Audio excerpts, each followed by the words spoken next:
Comme nous prenons par exemple sur le domaine professionnel, sur le plan de l'économie, regarde le chômage qu'il y a aujourd'hui. Mais pourtant, notre pays a un gros potentiel. Pourquoi, depuis toujours, nous n'avons jamais pu créer les emplois au privé pour permettre à notre économie de réellement se développer?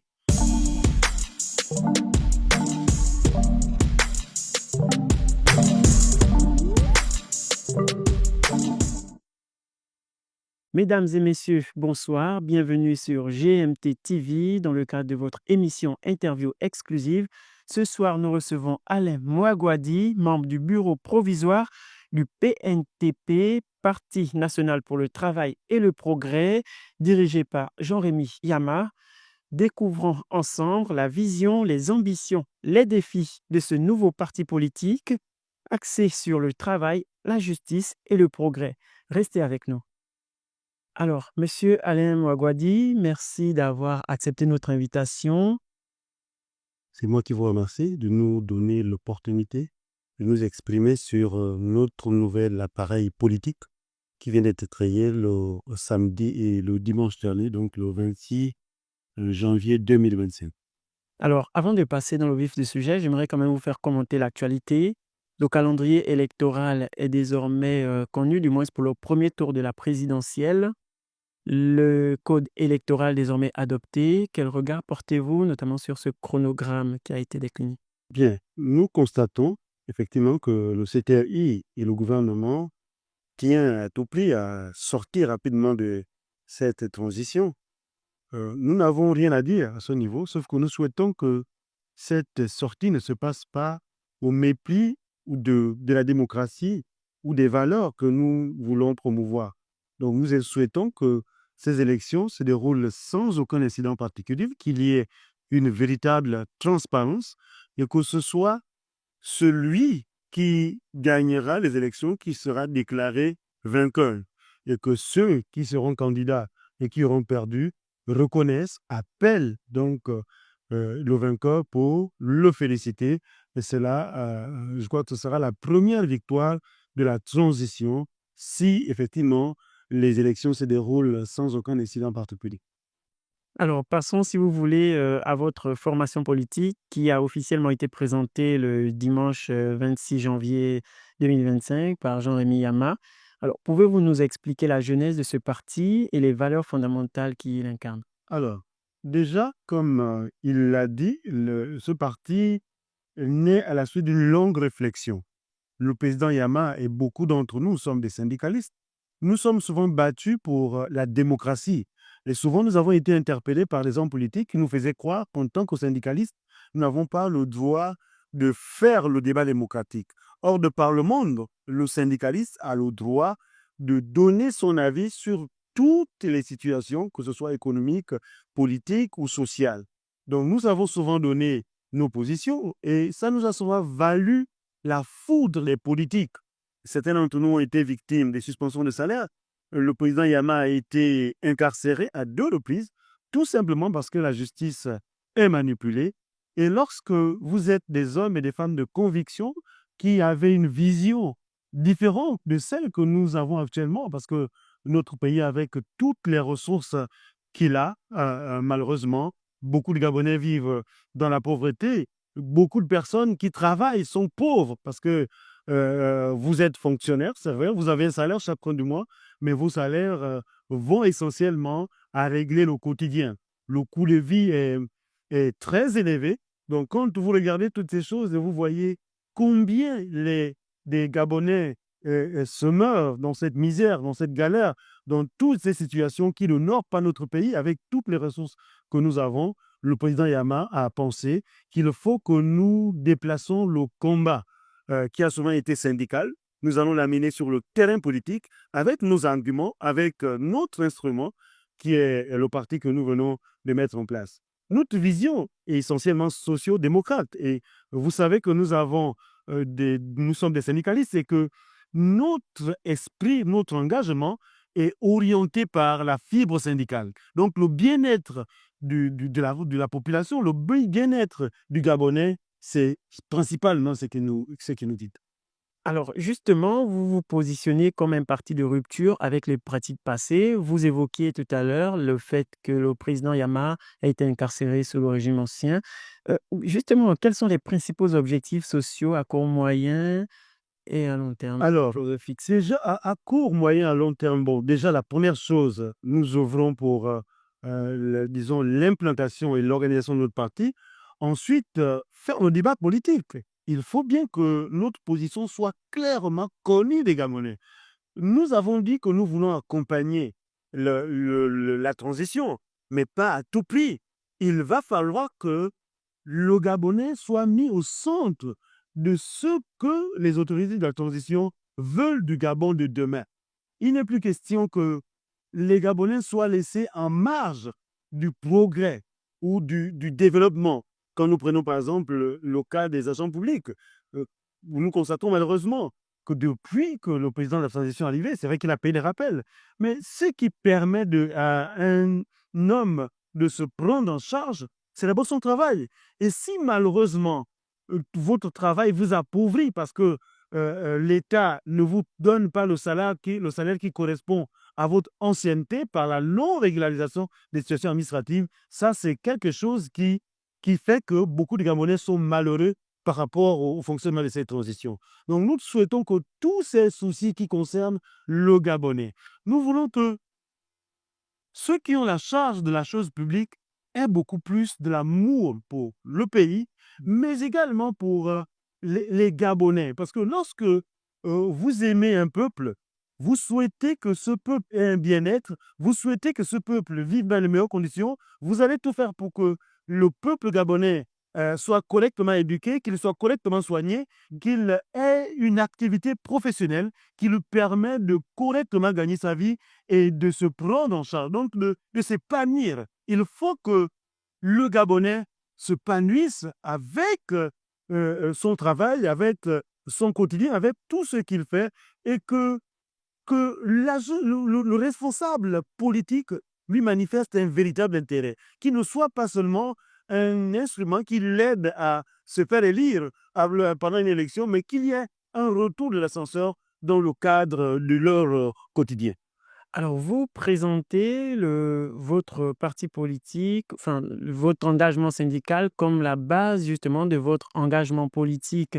Mais comment entendez-vous matérialiser cela dans le cadre de justement l'action concrète en politique? Alors, nous avons déjà un vécu. Qu'on le veuille ou non, la frontière entre syndicalisme et politique n'est pas très grande. Elle est Et, poreuse. et voilà, et vous savez bien que par le monde, les syndicalistes sont souvent devenus des brillants hommes politiques et qui ont montré un véritable engagement et amour pour leur pays. Donc, nous sommes conscients du capital que nous avons, disons, engrangé pendant notre vécu syndical, particulièrement le président Yama, qui a mené des combats importants. Le combat comment on le dit, de la révalorisation salariale, donc du nouveau système de rémunération. Je pense que c'est un combat de la vie. Lorsque vous voyez des gens dans la rue qui vous disent merci de par les actes que vous posez, ça nous encourage. Et nous pensons aussi que nous avons beaucoup de choses. Nous avons des idées. Ce sont d'abord nos idées qui vont faire de nous des hommes et des femmes qui voulons que le pays change. Et c'est la rupture que nous voulons créer, comme nous avons dit. Nous avons constaté que avec autant de ressources que nous avons, mais nous n'avons pas encore atteint le niveau de développement escompté. Les pays comme le Qatar, les pays comme Dubaï, au cours des années 60, avaient le même niveau de développement que nous. Qu'est-ce qui a fait que ces pays soient à ce niveau et nous sommes toujours en voie de développement? Tout simplement parce que les ressources que nos sous-sols, que notre pays a produits, ont plutôt servi à enrichir des personnes au lieu d'enrichir le pays. Donc pour nous, nous souhaitons que les Gabonais s'enrichissent par le travail, par leur contribution au développement de notre pays. Donc nous voulons que le Gabonais soit le, la principale pierre sur laquelle va se construire le développement dans notre pays. Et c'est une sorte d'humanisme, parce que nous voulons réellement que les Gabonais se sentent bien à l'aise dans ce pays. Et se sentir bien à l'aise dans ce pays, c'est le fait de bénéficier des ressources de son pays. Alors, j'ai une question quand même, juste poursuivant dans le sens du syndicalisme. Est-ce que le PNTP est représentatif justement de la diversité du champ syndical? Bon, nous allons faire avec ceux qui vont se reconnaître en nous. Nous avons des idées. Et il n'est pas question d'être représentatif ou pas. Nous voulons défendre les intérêts des Gabonais. Ce qui est important, c'est d'abord nos idées. Et nous disons aux Gabonais, aux travailleurs, parce que chacun d'entre eux est travailleur. Le travailleur, c'est pas seulement celui qui émarge dans une entreprise. Celui qui va au marché, qui vit de son commerce, est un travailleur. Celui qui va au champ et qui vit de ses récoltes est un travailleur. Celui qui va à la chasse est un travailleur. Donc, nous voulons que chacun de ces Gabonais se sente concerné, se sente impliqué. Et c'est pourquoi nous disons que la première chose à faire, c'est d'aller vers ces Gabonais, aller leur expliquer notre vision, ce que nous voulons réellement du Gabon. Nous voulons que notre pays sorte de ces cycles comment dire, d'accord avec le FMI, de crise économique, ainsi de suite. Nous voulons réellement que les ressources engrangées par notre pays servent réellement au développement du pays et au bien-être des populations gabonaises. Alors, le fait de prendre pour base le syndicalisme comme point de départ ou point d'appui de votre action politique, est-ce que cela ne risque pas de se retourner contre vous? Non. On a comme le sentiment qu'il y a une forme d'enfermement. Non, nous ne prenons pas le syndicalisme, nous prenons les valeurs syndicales, les valeurs de démocratie, les valeurs de justice, les valeurs d'intégrité, les valeurs qui sont promues par l'esprit syndical. Et ici, il n'est pas question de dire que nous amenons le syndicat dans la politique. Non, ce sont ces valeurs-là qui ont servi à Lula da Silva, qui ont servi à Lech Walesa pour faire des hommes politiques qui sont rentrés dans l'histoire. Nous pensons que ces valeurs peuvent nous aider, les valeurs humanistes. Vous savez, le syndicaliste, c'est celui qui aspire au bien-être de l'autre. Lorsque vous posez une revendication, ce n'est pas forcément pour vous-même. Lorsque vous demandez que les salaires soient augmentés, c'est parce que vous êtes conscient que beaucoup de Gabonais vivent mal.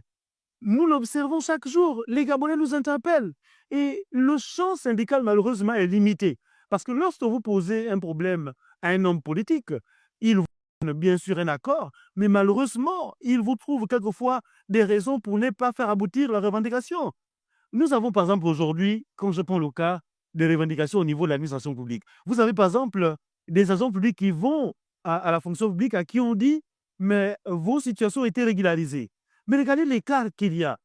Depuis plusieurs années, leurs salaires sont bloqués, mais lorsqu'ils souhaitent voir quelque chose bouger dans leur rémunération, mais le politique ne se suit pas, il ne communique même pas.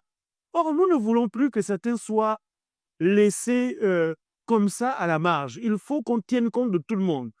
Quand quelqu'un s'élève pour crier des situations, il faut que ceux qui ont la décision regardent et essaient de voir comment on peut apporter des réponses à cette préoccupation. Personne ne s'élève pour le plaisir. Personne ne revendique pour le plaisir. Quelqu'un s'élève parce qu'il constate que quelque chose ne va pas dans sa vie et celui qui a le pouvoir d'apporter la réponse à sa préoccupation, c'est celui qui a les rênes politiques. Votre formation politique émerge dans un contexte de transition fait à la fois d'espoir, mais aussi d'inquiétude. Vous entendez agir sur le champ lié à la question sociale, mais au-delà de cela, mais quels sont les grands axes qui devront constituer ou caractériser votre action? Oui, déjà, nous avons dit que nous nous appuyons sur le travail. Nous nous appuyons sur la justice. Nous ne voulons plus que les injustices que nous avons connues et que nous connaissons continuent à se perpétuer. Comme nous prenons par exemple le domaine professionnel sur le plan de l'économie. Regarde le chômage qu'il y a aujourd'hui. Mais pourtant, notre pays a un gros potentiel. Pourquoi, depuis toujours, nous n'avons jamais pu créer les emplois au privé pour permettre à notre économie de réellement se développer?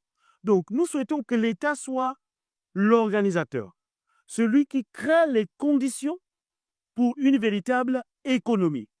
Une fois que les conditions sont réunies en supprimant les parafiscalités autres qui, quelquefois, mettent les hommes d'affaires et les entrepreneurs en difficulté, permettre qu'il y ait réellement une création d'une classe politique gabonaise, parce que ce sera la richesse gabonaise qui nous permettra réellement de bien vivre. Donc, faciliter les conditions de création d'entreprises et autres, une véritable, c'est-à-dire que les gouvernants vont être des facilitateurs.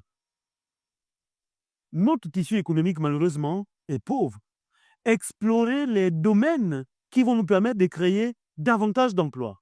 Il y a le tourisme, il y a même le domaine culturel. Notre pays est riche sur le plan culturel. Nous sommes aujourd'hui colonisés par plusieurs pays qui ont développé le côté culturel. Le Gabon également a les atouts et peut développer ce côté culturel de par sa richesse. Merci, M. Mwagwadi. Nous marquons une courte pause publicitaire et nous revenons juste après pour la seconde partie de cette émission.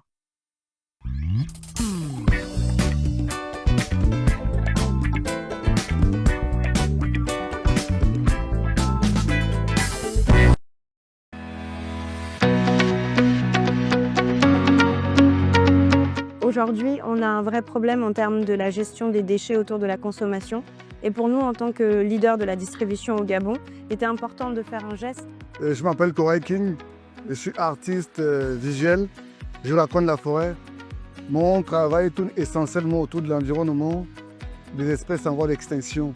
Mon sac, mon réflexe, c'est une réponse aux directives données par l'État gabonais relatives à l'utilisation du plastique réutilisable et non réutilisable. Donc en créant un objet du quotidien qui est beau, qui n'est pas seulement pratique, on espère encourager le grand public en fait à vraiment réutiliser ce sac. Donc aujourd'hui, sur cette campagne particulièrement, nous avons eu l'opportunité de travailler avec un artiste gabonais qui est déjà reconnu au niveau national et au niveau international pour la qualité de son travail. Et pour nous, c'est quand même une belle manière de rester en cohérence avec nos valeurs, avec notre identité. J'essaie de poser sur ma table de travail des animaux qui sont dans cette même narratif, non seulement en voie d'extinction, mais qui représentent le Gabon à un autre niveau. Je vais par exemple travailler sur le gris du Gabon, qui est un animal emblématique, et qui se différencie et qui a un rôle très important sur le plan spirituel, dans l'écosystème, tout ça. En deuxième point, j'ai pris l'éléphant de forêt, qui est aussi un animal en voie d'extinction. En troisième point, j'ai pris la tortue lutte, dont le Gabon réserve le plus grand réserve de reproduction. Le quatrième, j'ai essayé de travailler sur les rites et les traditions. Donc j'ai pris un joueur de sitar qui représente fièrement nos traditions. On est vraiment sur un débat de responsabilité personnelle autant que de responsabilité collective.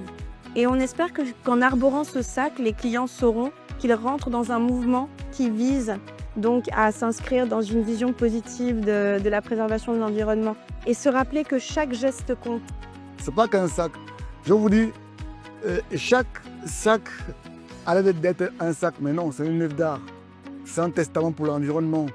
Et donc c'est comme ça que j'ai décidé d'aborder ces différents angles. Que ça ne soit pas juste quelque chose de... Je donne 500, j'achète un sac, non. Je suis un consommateur, je suis acteur de quelque chose de plus grand que moi, qui est l'environnement.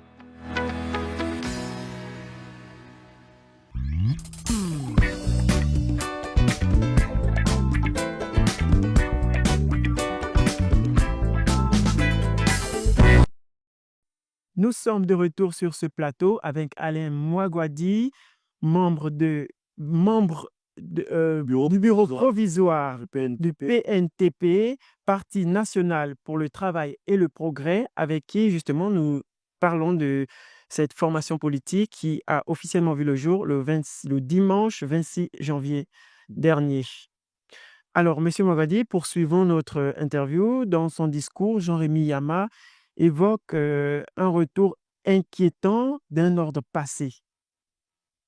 Alors, c'est ce que nous déplorons malheureusement. Vous savez, en tant que syndicalistes, je disais tout à l'heure, nous avons été victimes de nombreuses injustices. Pas parce que nous étions en train de faire de n'importe quoi, mais parce que nous aspirons seulement à un bien-être. Nous avons été, plusieurs d'entre nous, incarcérés, nous avons été suspendus de sol. Et lorsque le CTRI est arrivé, c'était avec l'espoir de voir les choses changer. Sauf que nous constatons malheureusement que les pratiques, malheureusement, ne changent pas vraiment. On se plaint toujours du problème des détournements de fonds. On se plaint toujours du problème du dysfonctionnement de la justice. Il y a donc toutes ces choses que nous avons souvent déplorées et que lorsque le CT est arrivé, nous avons dit, bon, Dieu merci, voici un nouveau Gabon que nous allons mettre en place. Donc, quand nous regardons ces choses, nous disons non, il va peut-être falloir qu'il y ait une autre offre politique. Et c'est ça notre décision d'apporter sur la place publique une nouvelle manière de penser, une nouvelle manière d'avancer, une nouvelle manière de marcher, une nouvelle manière de voir les choses. Une manière qui met d'abord le Gabonais au centre de nos aspirations politiques. Tout ce que nous faisons, c'est d'abord pour le pays, c'est pour le Gabon. C'est pourquoi nous pensons que le premier élément sur lequel nous devons nous appuyer, c'est l'amour. L'amour pour la patrie, l'amour pour la nation, l'amour pour le pays. Quand on a de l'amour pour son peuple ou pour une nation, on aspire à son bien-être. On veut qu'il soit correctement soigné, comme je l'ai dit tout à l'heure. On veut qu'il soit correctement éduqué. On veut qu'il soit correctement transporté. On veut qu'il soit épané dans chacune des activités qu'il entreprend. Et or, nous constatons que pendant toutes ces années, malheureusement, ceux qui nous ont gouvernés n'avaient pas cette préoccupation. Mais alors, si des Gabonais qui n'avaient pas cette préoccupation, qu'est-ce qu'ils peuvent faire tout d'un coup? Ils aspirent maintenant au bien-être du peuple. Donc nous nous interrogeons. Nous comprenons que beaucoup d'entre eux sont là pour le plaisir, pour dire que, bon, ils peuvent accompagner le président de la transition, mais nous pensons que nous devons proposer aux Gabonais une autre manière de penser et de voir. C'est-à-dire que leur bien-être doit être notre priorité, leur vie, leur quotidien doit être notre engagement. Alors, vous prenez l'amour de la patrie comme levier pour changer les mentalités, etc. Êtes-vous en train de dire que le CTRI n'agit pas assez sur ce levier? Qu'allez-vous faire de nouveau pour pouvoir changer les mentalités des personnes qui ont des habitudes bien rodées? Bon, vous savez déjà, il faut déjà faire le point de ce qui a été. Le CTRI est arrivé. Qui a fait que le pays se retrouve dans ce que nous sommes? Moi, je pense, comme certains le disent, la commission justice et vérité devrait normalement être mise sur la place publique, pas pour condamner, mais pour savoir qui est responsable de quoi et à quel niveau, sur le plan économique, sur le plan des crimes de sang, sur le plan des nombreuses injustices dont nous avons tous été victimes. Moi qui vous parle, j'ai eu 9 mois de suspension de salaire de manière injuste. Mais pourtant, celui qui l'a fait se pavane aujourd'hui comme collaborateur de la transition. Donc nous disons que notre pays doit être construit sur de nouvelles bases. Les nouvelles bases, c'est mettre de côté toutes les pratiques que nous avons rejetées. Mais pour cela, il faut déjà reconnaître ces pratiques. Qu'est-ce que nous avons, qu'est-ce qui a été posé comme acte qui a mis le pays là où il se trouve? Les actes de détournement de fonds. Il faut bien savoir qui a fait quoi et qui a détourné quoi. Peut-être pas pour tout arracher, mais pour qu'on sache, pour que les responsabilités soient clairement. Parce qu'aujourd'hui, quand j'écoute un peu certaines personnes parler, on a l'impression que les syndicalistes, par exemple, sont complices des mauvaises pratiques que nous avons dans notre pays. S'il y a des syndicalistes qui sont complices, qu'on sache qui a fait quoi et que les responsabilités soient clairement identifiées. Donc nous disons que beaucoup de choses ont été mal faites. C'est pourquoi d'ailleurs les CTRI appellent le coup d'État. Sinon, le coup d'État ne se justifierait pas. Parce que lorsque le CTRI fait le coup d'État, ils disent qu'ils ont constaté que le pays a été mal dirigé. Il y a même eu une sorte d'imposture à la tête du pays. On nous faisait croire que le président déchu était intellectuellement, mentalement disposé à diriger le pays. Mais aujourd'hui, nous comprenons que c'était une grosse rouberie. Donc, nous ne souhaitons plus que ce genre de choses se reproduisent. Mais pour ce faire, il faut qu'il y ait une véritable démocratie dans notre pays. Il y ait une liberté de presse. Il ne faut pas que les gens qui disent certaines vérités soient poursuivis. C'est le cas du Jean Rémy Yama, lorsqu'il a fait part de son intime conviction de ce que le président déchu ne dirigeait plus réellement le pays. Pour cela, mais la foudre s'est levée contre lui pour le poursuivre, pour les carcérer.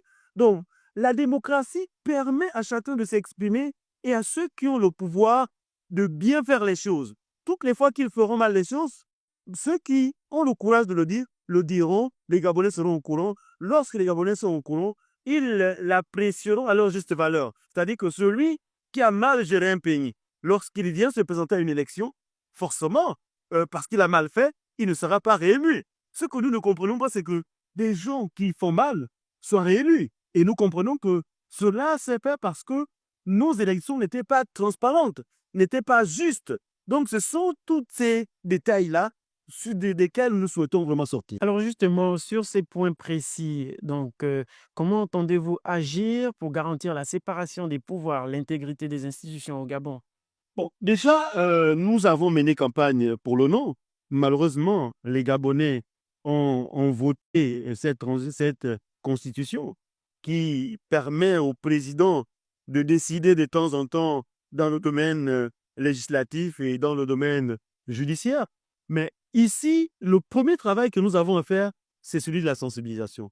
Je pense que les Gabonais doivent connaître leurs droits. C'est aussi à nous de leur expliquer leur constitution, de leur dire comment les choses devraient normalement fonctionner. C'est pourquoi, comme je l'ai dit tout à l'heure, que la première chose que nous allons faire, c'est d'aller sur le terrain, aller rencontrer les Gabonais, aller les écouter et aller leur présenter notre vision de la politique dans notre pays. Nous ne voulons plus qu'il y ait de confusion de genre. Il faut nécessairement que les actes que nous posons c'est les actes à partir desquels nous allons être appréciés ou jugés par le public. Sortons du mensonge politique, parce que nous savons aussi que la classe politique gabonaise a cette manière de vouloir transformer la vérité ou le mensonge en vérité. Lorsque vous posez des actes, ayez le courage d'accepter le retour de la manivelle. C'est-à-dire que si vous avez posé un acte qui n'est pas conforme à l'éthique ou à la déontologie, lorsque la justice sera à vous tous, acceptez-le.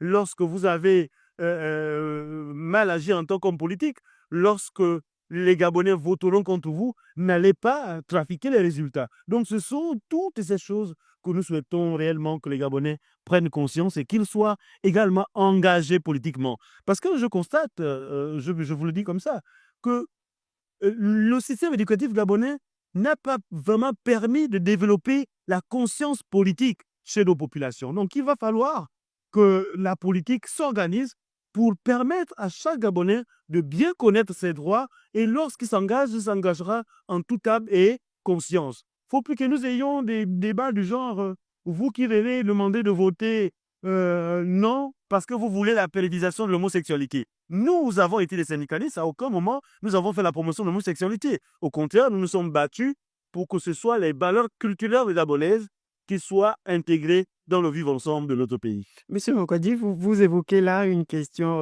importante, donc la conscientisation des masques au sein même des établissements scolaires. C'est également une valeur partagée par le COPIL citoyen. Est-ce que vous leur tendez la perche, vous leur dites, venez, associons-nous?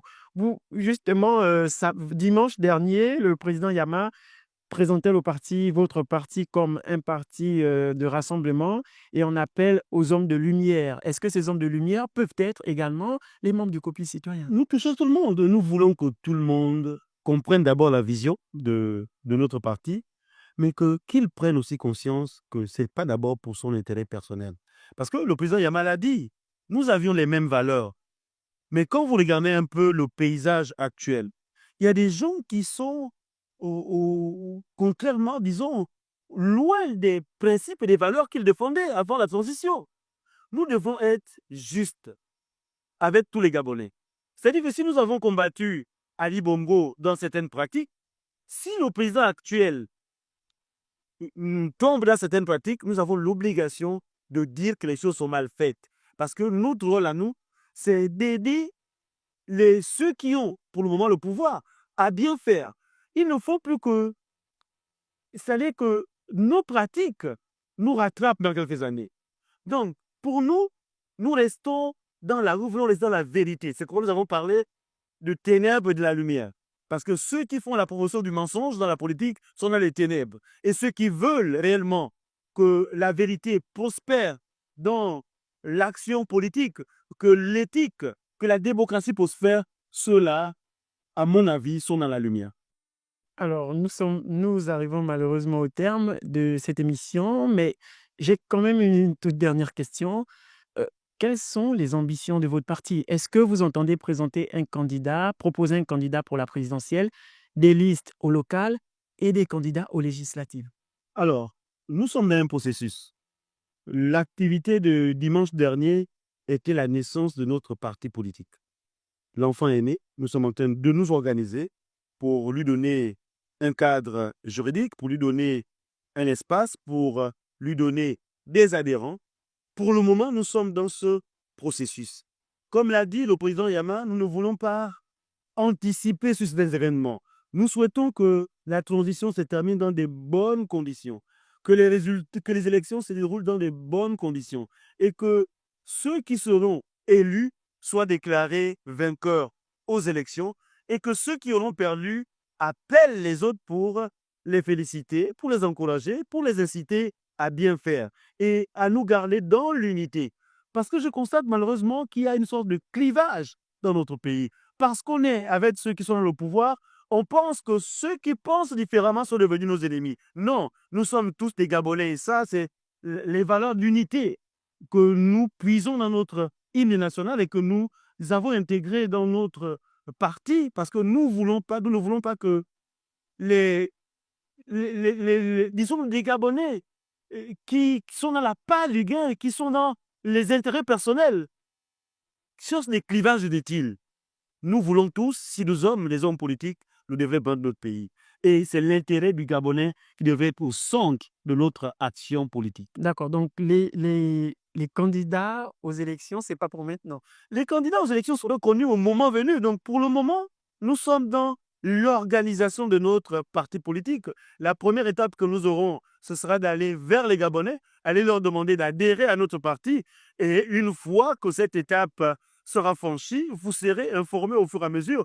Et d'ici là, en tout cas, nous sommes en train de nous organiser. Vous serez informés de notre du lieu de notre siège et nous allons communiquer à chaque fois pour rester dans notre chronogramme d'activité. Donc, la première chose, c'est aller vers les Gabonais, leur expliquer notre vision et leur demander d'adhérer massivement à notre parti politique. Alors, merci, M. Mouagouadi, pour cet échange enrichissant sur les ambitions et la vision du Parti national pour le travail et le progrès.